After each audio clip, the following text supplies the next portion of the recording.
Bueno, eh, bueno bienvenidos a todos y a todas al seminario del SINPA de hoy, miércoles 5 de... ¿cinco? ¿Cuatro? Sí. Cinco. De noviembre. Hoy tenemos a la profesora Alejandra Arias de la Escuela de Estadística. Ella hizo su doctorado en Estadística Aplicada en la Universidad Freie Universität de Berlín, en Alemania. Su especialidad académica y proyectos de investigación se centra en el desarrollo de metodologías para la estimación de indicadores sociales y pues ella hoy nos va a hablar un poco sobre avances metodológicos en la estimación de indicadores compuestos en áreas pequeñas. Entonces, Alejandra, muchas gracias por venir. Gracias y gracias por el espacio. Bueno, les voy a contar un poquito la idea de hoy es comentar un poco la motivación detrás de lo que he estado trabajando en los últimos años, tal vez, 2 años. Hay dos propuestas ahí y en realidad me parecería interesante ver qué ideas desde el lado de esta matemático se les ocurren a ustedes que nosotros estamos viendo que pueden ser más eficientes al problema que les voy a comentar. Esto es el producto de dos artículos, o sea, son dos artículos pues que ya se publicaron este año, pero que no estamos súper contentos con el resultado, entonces estamos todavía como generando una lluvia de ideas de cómo seguir. Entonces, bueno, ahí podría ser bonito si surge algún tipo de discusión. Como decía Rafael, yo me he concentrado bastante en trabajar el tema de pobreza. Especialmente, bueno, yo empecé a trabajar hace mucho tiempo en el Instituto Nacional de Estadística y Censos y ahí pues, metí bastante con el tema de pobreza, de desigualdad, de pobreza multidimensional, que es lo que voy a hablar ahora un poquito, y de cómo resolver, digamos, ciertos problemas de estimación. Ahora este tuvo un boom, creo que ya bajó un poco el boom, pero hubo un boom con los Objetivos de Desarrollo Sostenible. Y entonces la idea de esto es, la idea de los objetivos de desarrollo sostenible es poder dar información de ciertos indicadores, pero con cierta desagregación, ¿verdad? No necesariamente geográfica, sino por grupos de edad, por sexo, por grupos de etnia o demás, ¿verdad? Y con las encuestas, que es usualmente el método que nosotros usamos, eso no se resuelve, porque no logramos llegar a esos grupos, digamos, ¿cómo podemos decir? Como tan chiquitos cuando uno se pone a hacer esos cruces, ¿verdad? La muestra no nos permite hacer inferencias a grupos tan pequeños. Em, entonces, ¿qué es lo que pasa? Tenemos las encuestas, que es quienes ofrecen ese tipo de información, desigualdad, pobreza, se miden a través de encuestas, ¿verdad? De momento, pueden haber otros mecanismos, pero oficialmente esos son digamos, los más aceptados. ¿Qué pasa? Tenemos la frecuencia, se hace una vez al año, por ejemplo, lo que es pobreza, o desempleo que tenemos cada 3 meses, ahí estamos súper bien, tenemos la frecuencia, pero no tenemos la desagregación requerida, ¿verdad? En Costa Rica, ¿qué pasa? Tenemos la información de pobreza a nivel de 6 regiones de planificación y urbano-rural, eso es todo. No logramos bajar a cantones y menos a distritos. Hay otros métodos ahí interesantes que destacan ciertas cosas a nivel de distritos, pero perdón, a nivel de cantón, pero a partir de registros administrativos, es decir, es otro tipo de fuente. Y más si yo me pongo a pensar en qué hago si lo que necesito es a nivel de cantón, pero además por grupos de edad, o por sexo, ¿verdad? O por ciertas características de la población, la muestra no es suficientemente grande como para hacer inferencias. Entonces, tenemos ese problema. El tema de pobreza monetaria, es decir, ¿qué es la pobreza monetaria? Que yo digo, bueno, a partir de cierto umbral, ¿verdad? De cierto ingreso, se Costa Rica a 400.000 colones, ya si yo tengo 400.000 colones, entonces no soy pobre. Pero si tengo un colón menos, entonces soy pobre, ¿verdad? Esa es la lógica, digamos, de la pobreza monetaria. Lo que es mapas de pobreza y para pobreza monetaria se han estudiado un montón con modelos de áreas pequeñas, ¿verdad? ¿Qué quiere decir eso? Que oficialmente no se planificó hacer una estimación a nivel de cantón por un tema presupuestario, de recursos, etcétera, sino a un nivel más agregado, por ejemplo, regiones de planificación, Y entonces se utilizan modelos para poder llegar a esos otros niveles, ¿verdad? Pero estos modelos se han especializado más en la pobreza monetaria. Es decir, yo solamente tengo que estimar el ingreso. Y con base en esa estimación, digo si es pobre o no es pobre. Es relativamente fácil. Yo no soy una de, no sé si me entiendes, pero, o sea, si toman los ingresos, pues no toman nada de los ingresos y la cantidad de familia que, digamos, una persona. No toman ningún otro factor, solo el dinero que ingresa en La pobreza monetaria se basa en el ingreso. Solo eso. Exacto. Exacto. Entonces, por eso, en parte es, digamos, se utiliza, pero se critica. Porque primero es, bueno, ¿y quién define? ¿Verdad? Es con base en la canasta básica que se define, la cual se actualiza cada rato, ¿verdad?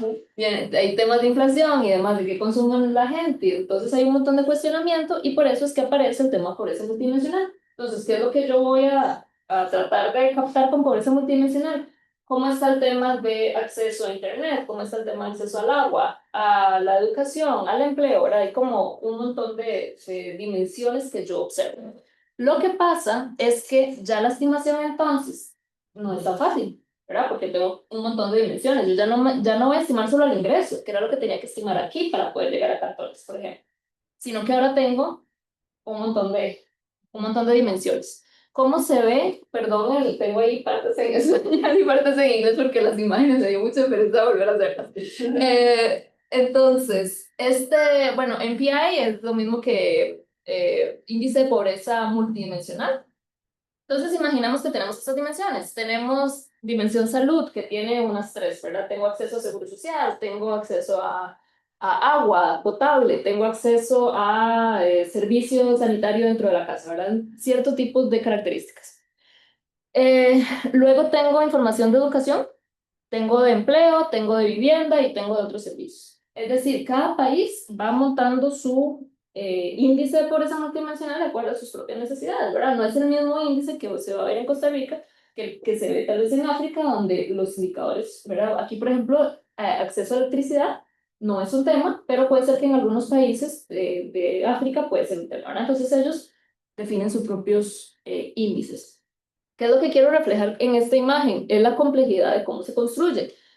Imaginemos que yo tengo aquí un hogar que tiene 5 miembros, ¿verdad? Entonces yo aquí tengo la edad, la educación, si es pobre o no pobre, porque en la casa hay un tema de que los materiales no son adecuados, ¿verdad? Tengo tal vez un techo que está hecho de materiales naturales, ¿verdad? Entonces ese ya entra como una privación en el tema de materiales de la vivienda, por ejemplo, y así sucesivamente. ¿Cuál es el problema? Aquí yo tengo, por ejemplo, a una persona de 57 años que tiene 14 años de educación. Bien, y así sucesivamente. Pero tengo una de 55 que solamente tiene 9 años. Entonces, solamente por esa persona dentro del hogar, ya todo el hogar se va a categorizar como que tiene una privación. Porque tengo una persona dentro del hogar que se supone que tiene una edad que ya debió haber terminado cierto nivel académico.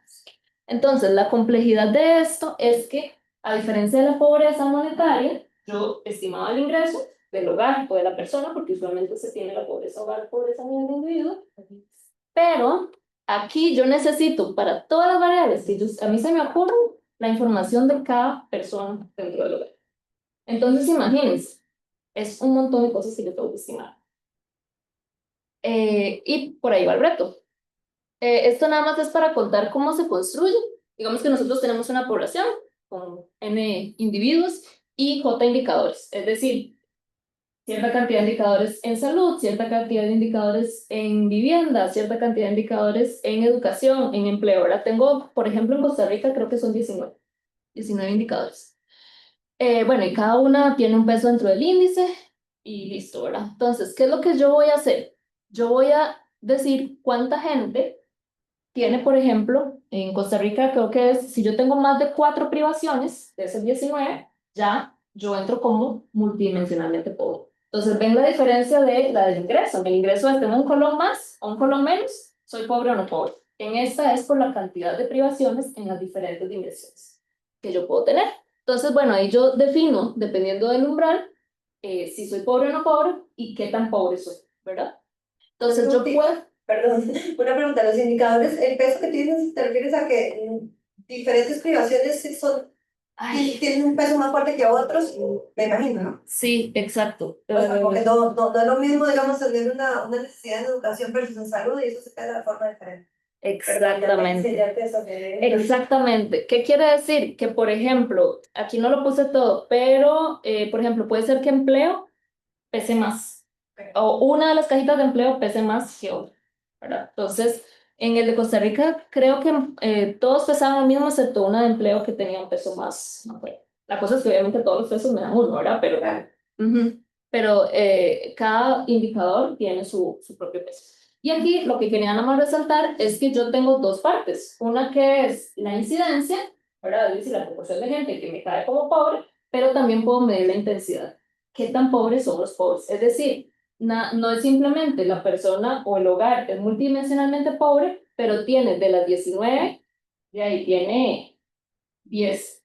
Está más furries que alguien que tenga solamente 3, digamos. Entonces, yo puedo medir estas ambas cosas, la incidencia y la intensidad. Entonces, el índice final se compone de ambas partes. Ahora, volviendo al problema, cuando yo tenía el ingreso, de nuevo, yo podía tener, digamos, la proporción de hogares o el ingreso promedio de los hogares en cierta región, ¿verdad? Por tanto, pero aquí la complejidad es que yo necesito la información de cada persona, de cada una de las personas para saber si es pobre o no es pobre en cada una de estas dimensiones. Y son, entonces, nosotros lo que trabajamos son con indicadores binarios, pues nada más es quiero, no tengo la privación, ¿verdad? Es como, es alguien que tiene más de 18 años y no ha terminado 90, digamos. ¿Tiene o no tiene la privación? O, por ejemplo, es alguien que tiene más de 80 años y no tiene quien lo cuide en la casa. Entonces ya ahí entra un tema de seguridad social, entra como una privación. Son ceros y unos, pues, lo que nosotros necesitamos obtener y lo necesitamos para cada unidad. ¿Qué posibles soluciones tenemos? De ahí, si no tengo en la encuesta, y en la encuesta no puedo llegar a nivel de cantón, entonces a alguien se le podría ocurrir, bueno, hacemos 2 censos, porque los censos le llegan a todo el mundo, ¿no? Entonces soluciona el problema de la muestra. ¿Qué pasa? Los censos les llegan a cabo cada 10 años, en el mejor de los escenarios, ¿verdad? No todos los indicadores se consultan en el censo, entonces pueden haber de estos, en el caso de Costa Rica, 19 variables que tal vez no se preguntan en el censo. ¿Por qué? Porque para eso son las encuestas, es algo mucho más especializado. En la encuesta yo tengo más tiempo para preguntar algo más especializado. Y como ustedes, no sé si saben o posiblemente sepan, cada vez cuesta más que la gente responda. Entonces los censos no son no son la mejor forma en este momento, o al menos no aquí. En estimaciones en áreas pequeñas hay dos maneras de trabajar. Unos que son modelos a nivel de área, es decir, yo voy a tratar de hacer una estimación, por ejemplo, directamente para la proporción de hogares en pobreza por cantón. Entonces hago un modelo a punta de información agregada, proporciones no sé, de ingresos promedios, escolaridad promedio, o sea, toda la información está a nivel agregado. ¿Cuál es el problema? Que como vieron la composición del índice, yo necesito los benditos ceros. Entonces no puedo trabajar con información agregada. Además, si yo le llego únicamente al índice final, pierdo lo rico que tiene esta metodología, que es poder ver por dimensiones. Entonces, si yo nada más estimo la bola final, cuántas personas o cuál es la proporción de personas multidimensionalmente pobres en el país, y pierdo la dimensión de salud y pierdo la dimensión de escolaridad. Entonces, esa disponibilidad no me permite, no la puedo trabajar como modelos de área. Y por otra parte, si a mí se me ocurre trabajar de forma, o sea, estimar cada una de las dimensiones por separado, luego como la vuelvo a unir en una sola pelota, ¿verdad? O sea, esa estructura del índice se las trae. Entonces, pues lo que nosotros resolvimos es trabajar con modelos a nivel de individuo, lo cual es terrible, porque se pueden imaginar la cantidad, digamos, computacionalmente hablando, el problema. Y ahí es donde hemos estado tratando de buscar soluciones. Entonces, bueno, estos son los dos papers que que hemos sacado. Uno, el más viejito, bueno, los dos se publicaron este año, pero este se trabajó desde no sé cuánto tiempo, fue terrible. Este se hizo con CEPAL. Y la idea fue hacer una propuesta a punta de modelos lineales generalizados mixtos, que es lo que voy a comentar ahorita muy brevemente. Y luego tiramos como, ahorita la propuesta que tenemos lleva un enfoque bayesiano simplemente por un tema computacional. No estamos metiendo como información previa de momento. Pero esta fue, digamos, como la primera propuesta y luego dijimos, no, esto es complicado, entonces la otra opción es con imputación. Y hicimos una comparación y eso es lo que me gustaría como más o menos comentarles, pero también me gustaría reflejar los problemas que hemos encontrado y ojalá se les ocurra algo a ustedes. Bonito. ¿Qué datos usamos? Utilizamos datos de Colombia porque en Colombia logramos tener un censo disponible del mismo año que la encuesta. Entonces, con eso podíamos hacer algún tipo de match, ¿verdad? ¿Qué pasaba? En el censo, nosotros tenemos ya todo el mundo, obviamente, y tenemos las variables que necesitamos, pero hay dos de esas que componen el índice que no están en el censo. Entonces, yo dije, y bueno, súper bien porque puedo tener a todas las variables y en el censo ya resuelvo, pero hay dos, que una es relacionada a empleo y la otra está relacionada a educación. Entonces, que no tengo bien a como las necesito, no existen en el censo. Entonces, yo no puedo, si no tengo esas, no puedo construir todo el índice. En la encuesta sí las tengo, pero obviamente, ¿cuál es el problema de la encuesta? Si no tengo a toda la gente. Entonces, por un lado tengo las variables, pero no a toda la gente, y del lado del censo tengo a toda la gente, pero no a todas las variables. Entonces, ahí es donde hicimos este match. Por otro lado, de la muestra, nosotros queríamos llegar a nivel de departamento y de municipio en Colombia, y lo que pasó es que en la muestra solamente teníamos el 40% de las municipalidades y de departamentos el 73%. Entonces, la idea de estos modelos es llegarle, obviamente, incluso a donde no hubo pues, relacionado. Eso es lo que usamos los datos de la encuesta de Colombia, del censo de Colombia y nos apoyamos también con imágenes satélites. Entonces, brevemente la metodología 1, que es la, digamos, un poquito la más viejita. Nosotros partimos de un modelo como un silvestre, ¿verdad? Para este tipo de variables. Ojo, aquí nosotros tenemos, en este caso teníamos solamente dos indicadores de los, digamos, de los 20 o 19 que necesitábamos, pero una de las propuestas que estamos planteando es hacerlo para todas las 20 y no solamente para las dos que nos hacen falta en el censo. Entonces, bueno, planteamos un modelito normal, un modelo lineal generalizado mixto, donde nosotros estamos diciendo que queremos encontrar la probabilidad de que se produzca un evento, que en este caso es que alguien tenga la privación, es decir, un 0 y un 1, ¿verdad? Que yo esté privada en ese indicador, ¿verdad? Que necesito buscar. Y bueno, ¿y qué fue lo que hicimos? Usualmente en los modelos de estimaciones en áreas pequeñas, yo quiero llegarle a la proporción, por ejemplo, de cuántos pobres tengo en el cantón de Montellioca, ¿correcto? Pero como ya dijimos, yo no puedo simplemente hacerlo para el índice porque si no pierdo toda la disponibilidad. Entonces, usualmente en áreas pequeñas, yo puedo obtener algo como esto, ¿verdad? Que es para obtener una proporción. Y aquí nada más demuestro con S y con R la parte que sí está dentro de la muestra y la parte que no está dentro de la muestra. Y esta parte que no está dentro de la muestra es la que yo voy a estimar. ¿Qué es lo que pasa aquí? Nosotros tenemos un problema y es que no podemos hacer un empate 1 a 1 de quién está en el censo y quién está en la muestra, porque yo no tengo un número de cédula. Entonces ahí hay que hacer ocurrencias. ¿Qué es lo que, digamos, los pasos de forma muy breve? Nosotros lo que hicimos fue ajustar un modelito de estos para cada uno de los indicadores que nos hacían falta.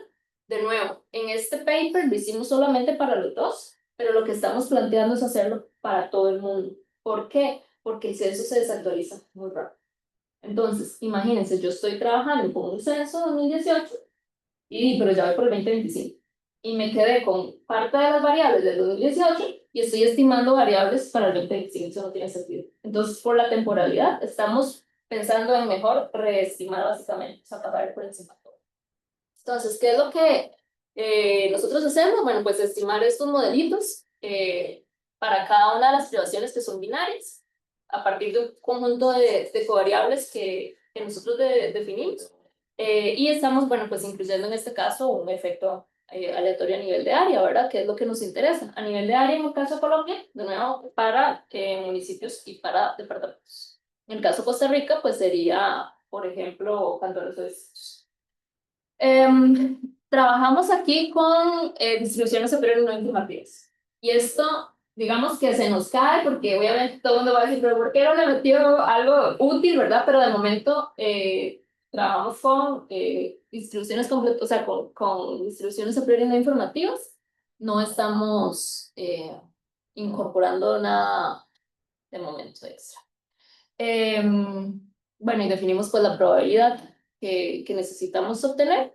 Y, por ejemplo, para cada individuo en el censo, nosotros lo que hacemos es agarrar el censo y estimar ahí, ¿verdad? Nosotros lo que hacemos es, digamos, identificamos cada individuo que está en el censo con cada indicador J, que de nuevo en este caso fueron 2, pero que se puede hacer para todos, y vamos a hacer pues se simula, ¿verdad? Esa privación a partir de una variable aleatoria Bernoulli, que fue la que obtuvimos en el pasito 3.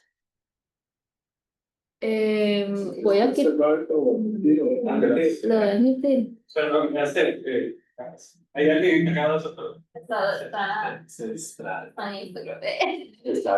Entonces, yo tengo una población sintética, o sea, que produzco sintéticamente, y a partir de esa población sintética, yo puedo calcular para cada área mi incidencia, mi intensidad, y si yo tengo la incidencia y la intensidad, puedo calcular el M sub 0, que es lo que llamábamos en el índice final, ¿verdad? Nosotros, para poder obtener estimaciones de incertidumbre, utilizamos mucho los errores cuadrático medio, es como la forma clásica que usamos, cuestionado o no, pero habrá otras y demás, es la que hacemos, y entonces lo que hacemos es un proceso repetitivo, pues para poder obtener una estimación de incertidumbre, y aquí nada más estamos reflejando con este tita, que pues obviamente para la estimación puntual en cada una de las áreas, yo nada más tengo, pues puedo hacerlo para incidencia, incidencia, intensidad y para el índice final, y como les decía, simplemente hacemos un error cuadrático medio para poder tener algún tipo de medida de incertidumbre. Algo que nos hace falta aquí es que esta es la solución que todo el mundo en estadística usa, ¿verdad? Pero no tenemos como algo un poco más teórico, pues, que sustente o que valide, digamos, esta estimación de la parte de incertidumbre. Entonces, ese es un modelo sencillo, normal. Y lo que hicimos en la segunda propuesta es trabajar con un proceso de imputación en dos partes. De igual forma, nosotros lo que necesitamos es generar estos unos y ceros, ¿verdad? Para cada uno de los indicadores que nos hacían falta. Y utilizamos un statistical matching. La verdad, me gustó mucho traducirlo, no sé, como emparejamiento estadístico. Supongo que es la traducción. Y lo que queremos hacer es hacer ese statistical matching entre lo que tengo en el censo y lo que tengo en la encuesta. Y bueno, y eso lo utilizamos con un hot tag. Y lo que teníamos que buscar, pues, cómo funciona este método, es qué variables sociodemográficas me podían servir, ¿verdad? Entonces utilizamos variables sociodemográficas y utilizamos también los otros indicadores que sí teníamos disponibles, ¿verdad? En total teníamos 20, digamos, indicadores, habían 2 que nos hacían falta, pero los demás indicadores sí nos podían servir, pues, para hacer este match.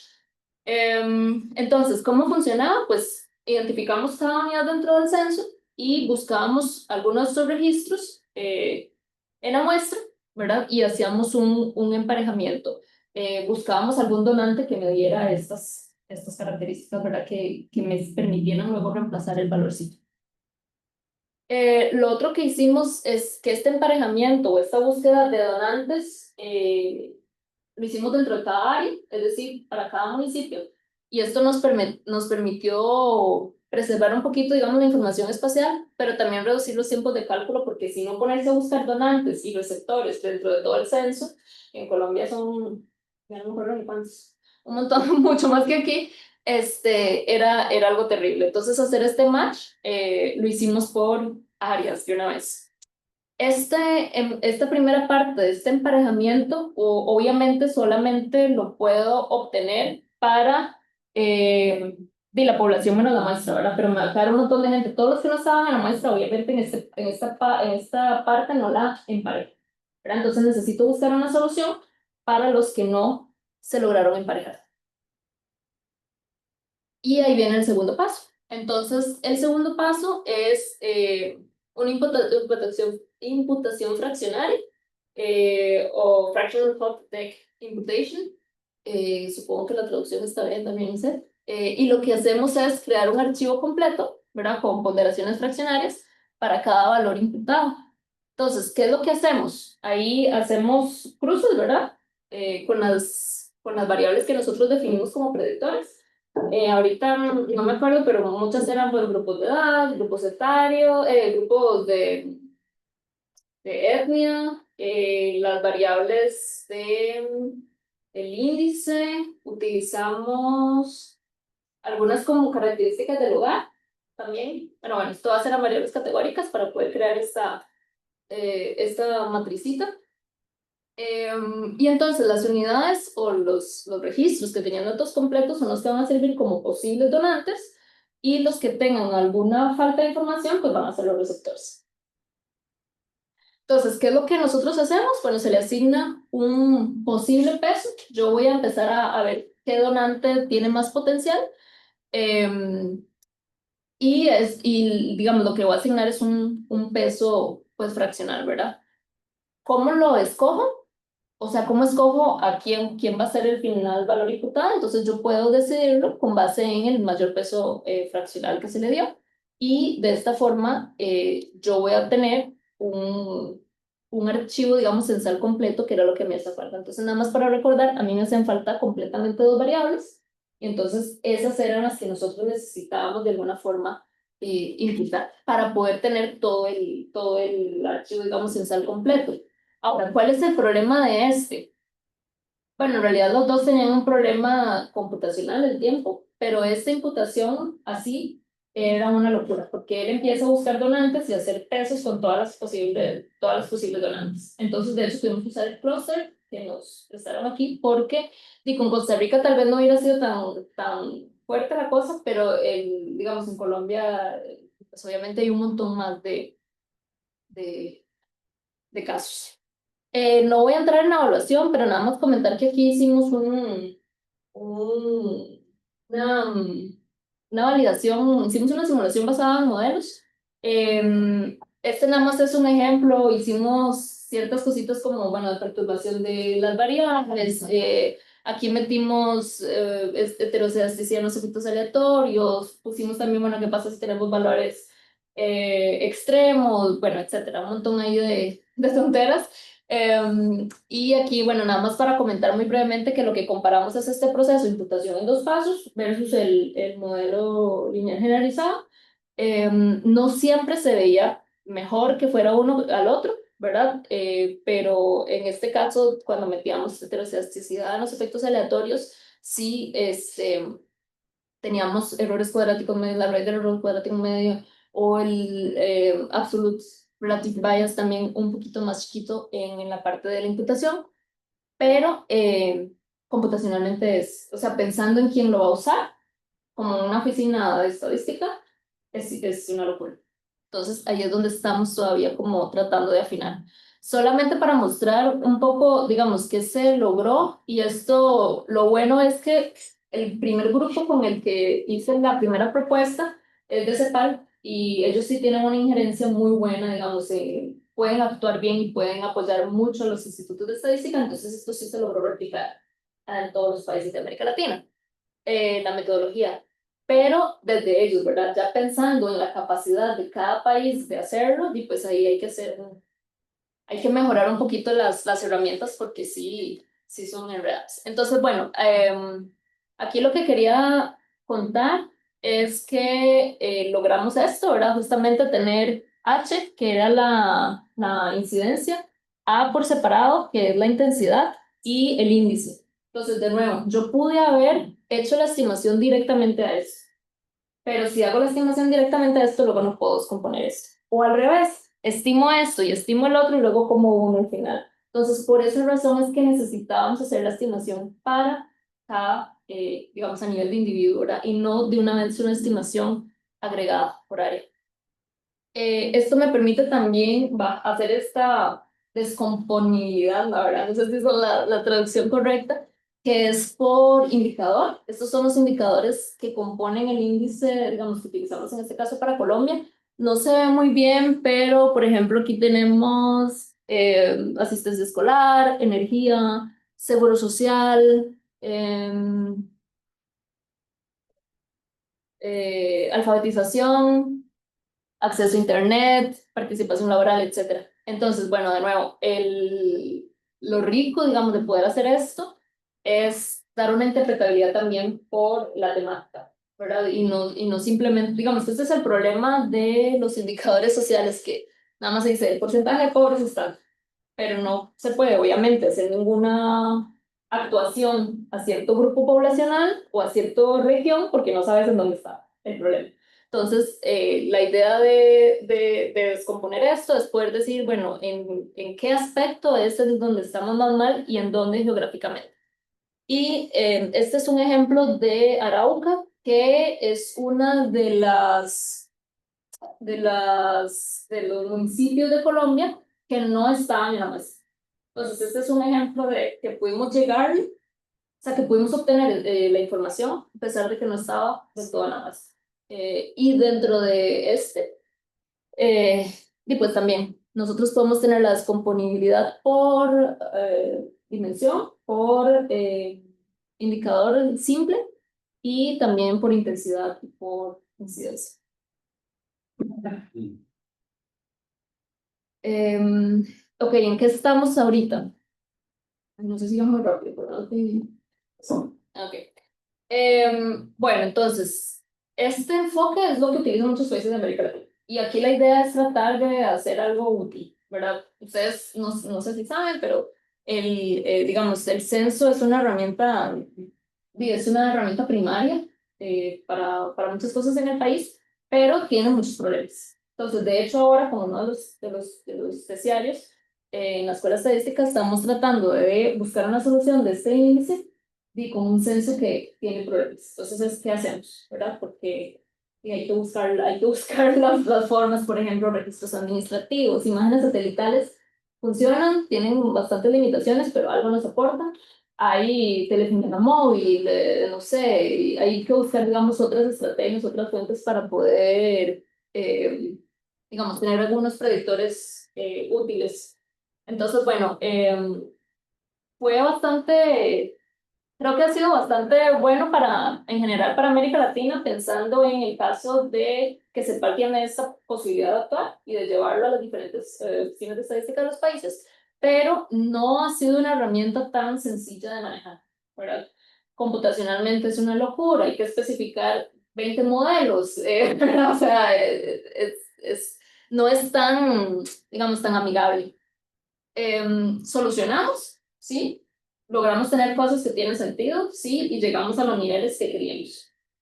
Pero, como les decía, es computacionalmente costoso. O sea, es una locura. Nosotros para la imputación tuvimos eso, ¿verdad? Que fraccionar, utilizamos de hecho el cluster y demás porque no, digamos, no era tan fácil de trabajar. Ahora, ¿en qué estamos? Nosotros no estamos, aquí estamos haciendo 19 modelos o 20 modelos por separado. Y obviamente la falta de educación deberá tener algo que ver con la actividad laboral y eso tendrá algo que ver con el material del techo de mi casa. O sea, las posibles correlaciones que están sucediendo entre esos indicadores, nosotros las estamos ignorando. Y eso es algo y pues, hay que hacer. O sea, que estamos conscientes que tienen que haber dependencias, tienen que haber ahí correlaciones, ¿verdad? Pasando, estamos haciendo de nuevo como todo de forma independiente, pero deberíamos modelar considerando esas dependencias, ¿verdad?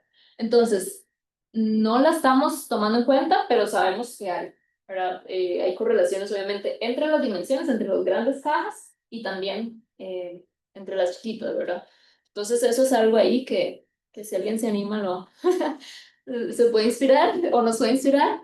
La otra cosa que pasa es que nosotros trabajamos con un censo, o sea, en el censo tenemos a todo el mundo, pero no tenemos ciertas variables. En la encuesta tenemos poquita gente, pero todas las variables y lo que hacemos es, digamos, utilizamos ambas. Pero, ¿qué pasa? Puede ser que, no sé, en Costa Rica, ¿y cuándo fue el censo? Ya no me acuerdo. 23, 4, por ahí, ¿verdad? Si yo estimo, bueno, algo con la encuesta, digamos, la porcentaje de pobres, y con el censo, no necesariamente me da lo mismo. Entonces, esas diferencias nosotros no las estamos usando, tampoco. O sea, esa estructura no la estamos tomando en cuenta. La medida de incertidumbre que estamos usando, el error cuadrático medio, lo hacemos de la manera que tradicionalmente la gente lo hace, pero no tiene un desarrollo teórico por detrás que a veces los journals critican. Y eso es algo en lo que deberíamos también trabajar. Y finalmente, algo en lo que estamos ahorita intentando es un método de microsimulación. Y ahí, bueno, lo que estamos utilizando es Iterative Proportional Fitting, no sé cuál es proceso iterativo de ajuste, era lo que estamos como peloteando, a ver si de alguna manera, digamos, nos soluciona un poquito el tema computacional, pero de momento estamos en ese. Entonces, de nuevo, tenemos como la parte, digamos, paramétrica, que usamos todos los modelos generalizados mixtos, que digamos que funcionan, pero tengo que especificar cada modelo, tengo que ver hasta un rollo que la cosa tenga sentido, estadísticamente hablando y demás. Luego trabajamos con la parte de imputación, pero es una locura computacionalmente, ¿verdad? En la parte de imputación también hay que definir muy bien cuáles van a ser esas variables que yo voy a considerar para buscar a los donantes, etc. Y bueno, entonces estamos en esto, estamos tratando de buscar soluciones más ágiles desde el punto de vista computacional, que sean también más amigables para los usuarios que esperamos que sean institutos de estadística, que sea, no sé, ¿cómo se llama? Ministerios de Planificación, por ejemplo, y demás. Y bueno, y en eso estamos. Entonces, bueno, no sé, si alguien si alguien tiene alguna recomendación, es bienvenido.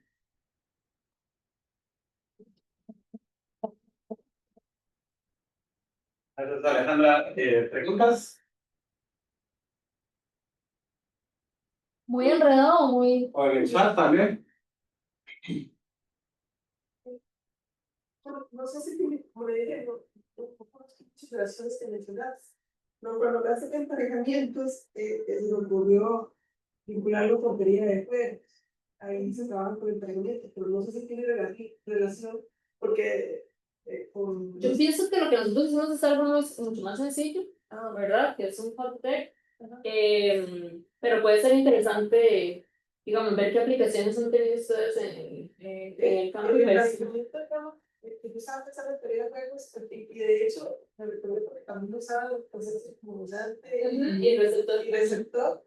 Entonces lo han utilizado, por ejemplo, cuando ocupan también como de universidades que hacen aplicaciones, por ejemplo, como cuando ocupan las residencias, llegan todos los estudiantes médicos, entonces hacen ciertos emparejamientos de acuerdo a lo que ocupan. O también, o sea, no, hay muchas aplicaciones, lo que quiero decir, hay como de ese tipo, a como hay otros emparejamientos, son más sencillos. Bueno, no sé, no 100%, pero me parece que tal vez. Puede ir por ahí. Tal vez podría. Sí, yo tendría que buscar un poquito más, la verdad, no estoy empapada de esta técnica, pero podría ser una opción que tal vez nos solucione en tiempo computacional. Sí, sí. Sí. Ay, Allá. Yes. Luis Barbosa pregunta: ¿se me dio la incertidumbre a los estimadores bayesianos en la primera metodología? sí, pero igual, o sea, lo que hicimos fue un proceso muy sencillito como, vamos a ver, no sé qué hacer. Sí, digamos, este que está aquí, bueno, es este ¿cómo se dice? Este fue frecuentista, pero usamos la misma lógica. En realidad, digamos, lo que pasa es que el paper bayesiano estamos en proceso o sea, lo estamos trabajando ahorita, entonces no tenemos como la evaluación de los medios de incertidumbre, pero seguimos la misma lógica. O sea, sí lo estamos tomando en cuenta, pero no, digamos, no lo hemos terminado o sea, no lo puedo presentar aquí porque no lo hemos terminado de trabajar. Sí, pero eso lo va a entender. También va a usar un PLM frecuentista. Sí, correcto. Este que se ve aquí es frecuentista, porque esta imagen que se ve aquí es la publicación que fue frecuentista, en la que ahorita estamos trabajando es la bayesiana que nos permite, digamos, como bajar un poquito el tema computacional, pero no le estamos dando otra utilidad en el momento. Y el tamaño de muestra, ¿cuál fue?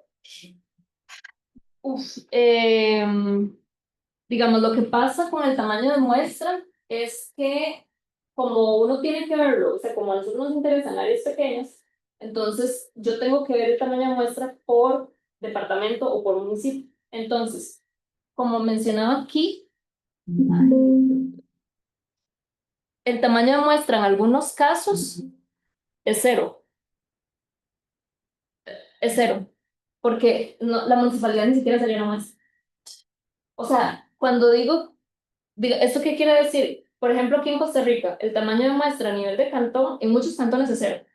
Y a veces tengo uno, y a veces tengo dos o tres, o sea, eso no me sirve para nada. En el caso de Colombia, teníamos muchos ceros, o sea, hay que estimar completamente a todo el municipio, que fue el caso de Arauca, que les puse al final el mapita, y el mínimo que teníamos en el que había algo eran 14 hogares.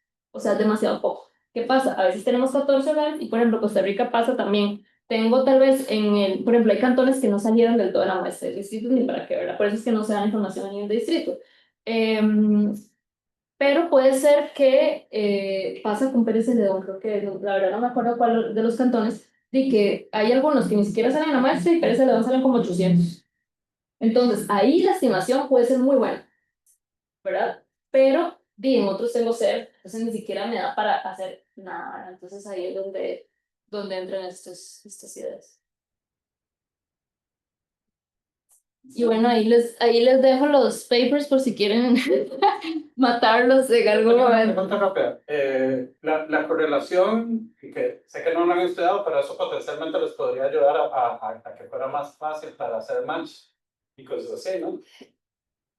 Claro, porque por ejemplo, ahorita nosotros, tanto en la parte de que yo pienso que está mal, pero mis colegas dicen que no, digamos en el modelo, y yo utilizo como predictor las mismas variables del índice.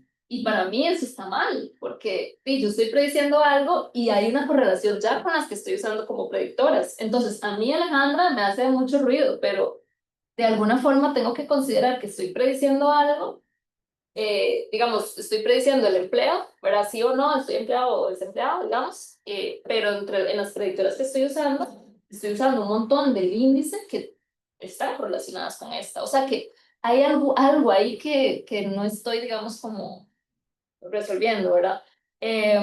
De momento, y no sé si computacionalmente fue la pregunta si Ah, sí, podemos porque digo yo, así no tienes que tal vez estar revisando todas las variables, sino que sabes que hay una correlación fuerte entre dos. Sí, habíamos hecho nada más como una matricita ahí de correlaciones X. Es interesante porque hay, pero no es como que yo diga, ay, ya no necesito calcular esta porque la correlación es tan alta que me va a liberar de... Eso no pasa. Eso no pasa. Y además que, o sea, lo que podría pasar es tal vez buscar otra información por fuera y no dentro de estas que se definieron, que tal vez sí me puede, una dummy, ¿verdad? Algo que sí me pueda explicar sin tener que recurrir a la que me hace falta. Eso no lo hemos hecho. Pero de momento, sí, eso es lo que estamos de ahí. Este tema de las correlaciones consideramos que, o sea, que haciendo los modelos de forma independiente no es del todo correcto. O sea, que deberíamos tomar en cuenta de forma conjunta. Y claro, pero no, tenemos 20 modelos. Entonces también hay que pensar en qué no vamos a hacer ahí. Hay una locura. ¿Se está usando algún conjunto de pruebas para medir el MSE?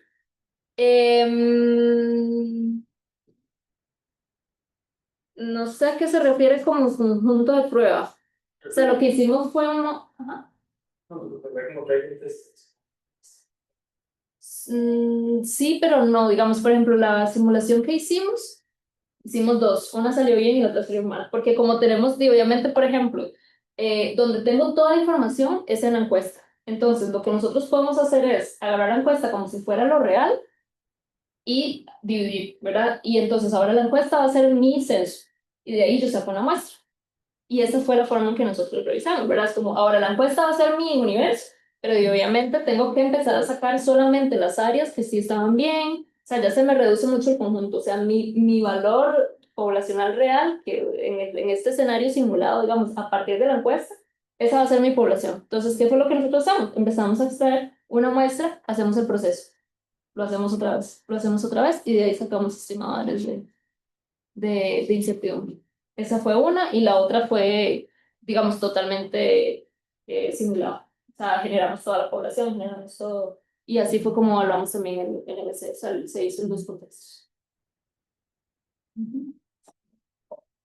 Sí, les puedo dejar por ahí los papers si los quieren criticar por mí.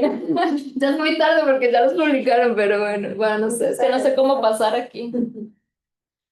Si no compramos un sitio para pasar, Sí, sería. a veces cuando se conecta igual con la compu. Sí, sí. Está bien. Sí, son estos dos, digamos, este lo que se presentó es la parte completamente frecuentista, en bien generalizado. De hecho, en ese momento, en ese entonces, solo lo habíamos hecho, ustedes recuerdan que el índice se compone de densidad, de incidencia y de intensidad, solo lo habíamos hecho para la incidencia. Y luego en este otro ya agregamos todo y en el que estamos trabajando, digamos que es como tratando de agilizar un poquito con el enfoque bayesiano, es el primero, pero metiéndole, viendo a ver si resolvemos algo. Y con Ángelo, que está en Holanda, en la Universidad en Utrecht, lo que estamos pensando es que tal vez microsimulación puede solucionarnos cosas también para evitar trabajar de forma paramétrica. Para que nos puede nos quitamos problemas de encima, ¿verdad? Entonces, en eso estamos. Si no hay más preguntas, le agradecemos de nuevo a Alejandra. Y rápidamente, nada más para anunciar, bueno, no sé qué hay en Sí, hay un coloquio la próxima semana. Bueno, se llama Jesse, él es estudiante de maestría de estadística y va a presentar modelos para un score de crédito de seguimiento de una cartera de crédito, que es la posibilidad de una persona que yo se otorgó el crédito, la probabilidad de que alguien muera. Y luego en 2 semanas para el seminario, la profesora Jacinta Dobsa, que está de visita aquí, está la profesora Rosemara Rodríguez, nos va a hablar de su investigación. Entonces ahí les haremos el anuncio. Gracias. Bueno, gracias.